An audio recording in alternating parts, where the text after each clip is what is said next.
So before you became Sheriff Joe, you served in the U.S. Army, worked as a police officer, and spent 30-plus years with what's now known as the DEA.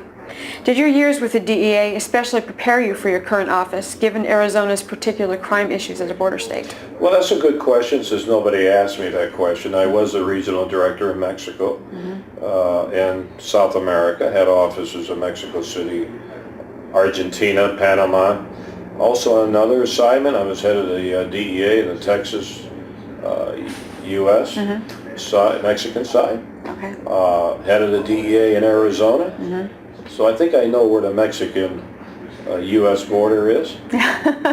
Most politicians wouldn't know how to get there. Right. And I was the only federal agent in Turkey and the Middle East.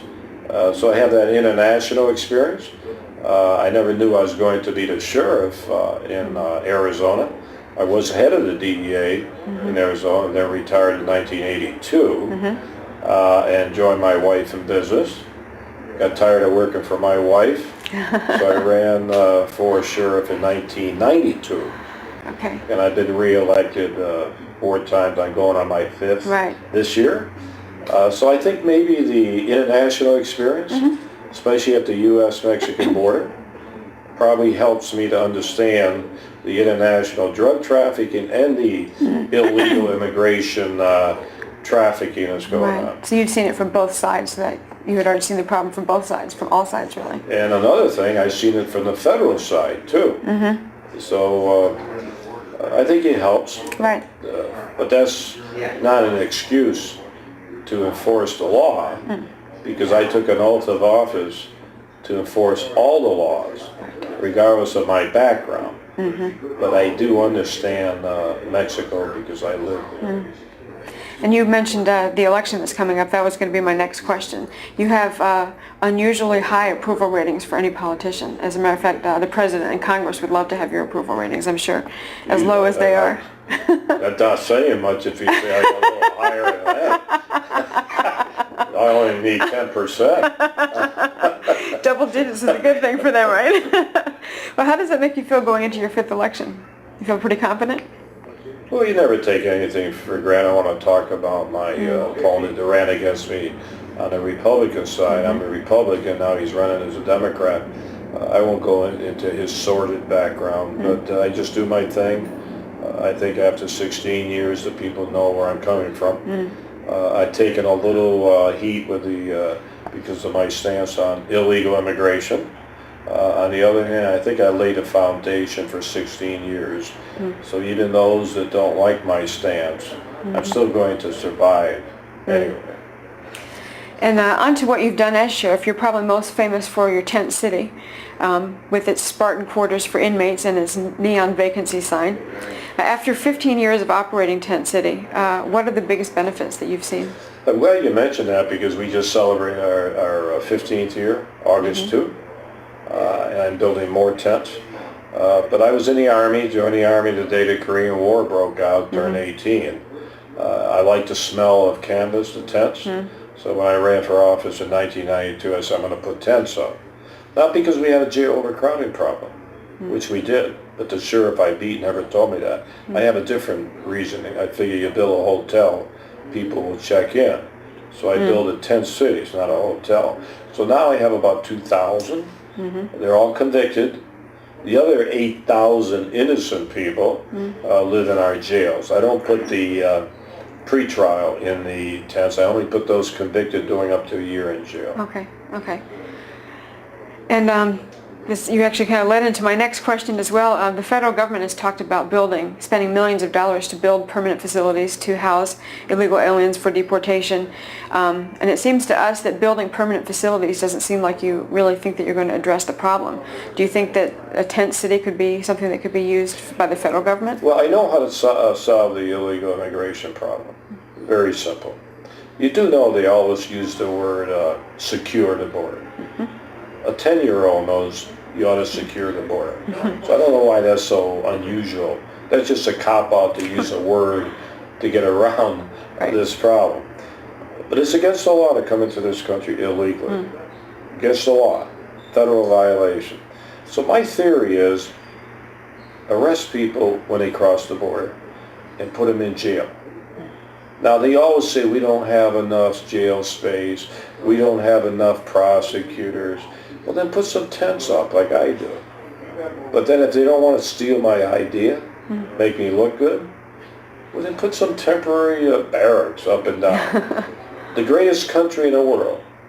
We're spending billions overseas fighting wars. We can't build a few buildings or prosecute these people, because you know what? When they come across, you put them in jail, they can't work and send money back to their loved ones, can they? Right. So why would they come here and spend 6 months in jail? They won't come. It's not worth it, because most of them come here to work anyway. Although I do have, out of the 10,000 people in jail, I do have 2,000 that are illegal, not for being illegal, but for all different types of crimes.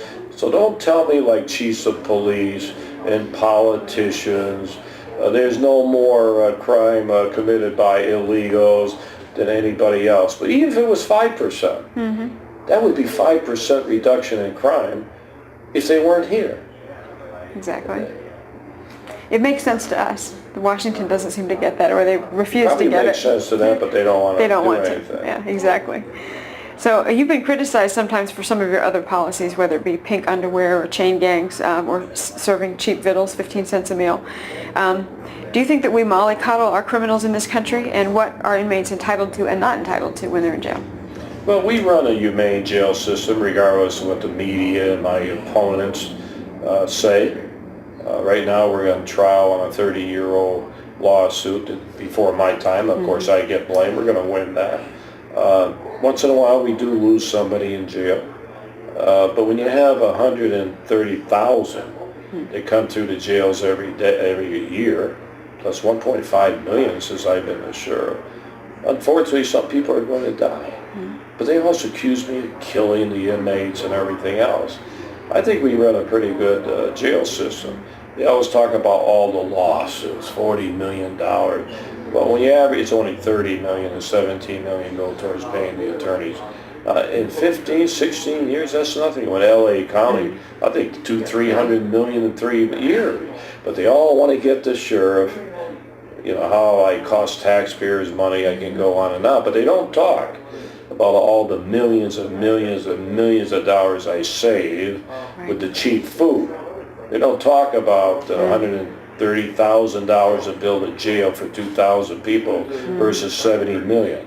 They don't talk about all the money I save taxpayers with the chain gangs going out and cleaning up streets, and they don't talk about all that. Right.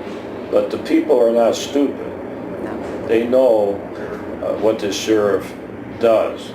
So I believe in running a tough jail system, but humane. And I think we've been doing good at that.